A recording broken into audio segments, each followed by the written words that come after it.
One of the most important things that happened in that report was that it gave names to the dimensions of quality.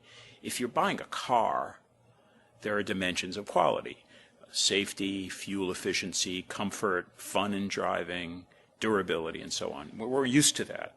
Well, what are the dimensions of goodness in healthcare? And the Institute of Medicine, Crossing the Quality Chasm report, gave us 6 dimensions and said these should be the areas for healthcare to improve on. It also summarized a lot of the research literature on the current levels of performance for those 6 areas. And here are the 6 areas. The first one is safety, back to the report from a year and a half earlier, To Err is Human. Safety means we're not harming people with our care. We're not adding to the burden of illness. So a safe healthcare system reduces hazards and risks from the care itself, safety. The second dimension they called effectiveness. And that was a term that sort of was meant to mean matching science to care. So if science says that this drug can help in this disease, then we use that drug.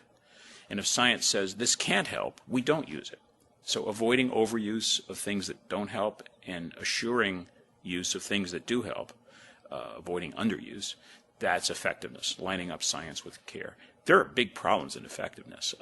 The Rand Corporation famously published a study a few years ago which showed that of the needed effective care that Americans should get, when they tracked 7,000 people over 2 years, those people who had all sorts of things ranging from just well care to serious chronic illness, those 7,000 people failed to get 45% of the care that would have helped them. So that's effectiveness.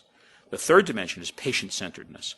And this is a pretty subversive goal. It means people should be in control of their own care. They should make decisions about what affects them. We say, nothing about me without me.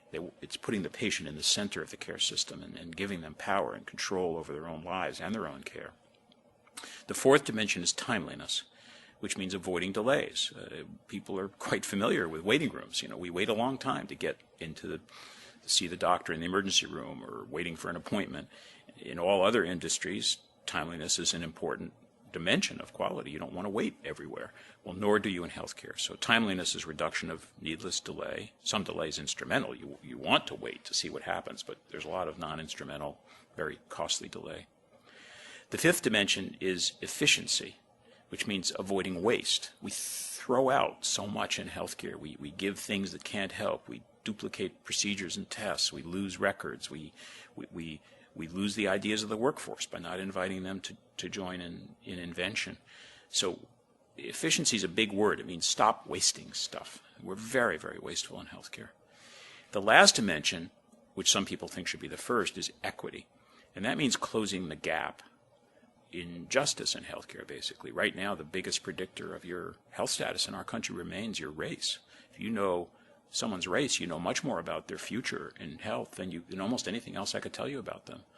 A black baby born in inner city Baltimore this year has a life expectancy of a male that's 7 or 8 years less than a white baby. That's a quality dimension too, equity. So safety, effectiveness, patient-centeredness, timeliness, efficiency, and equity. Those are the names of the dimensions of quality that the Institute of Medicine says we should work on.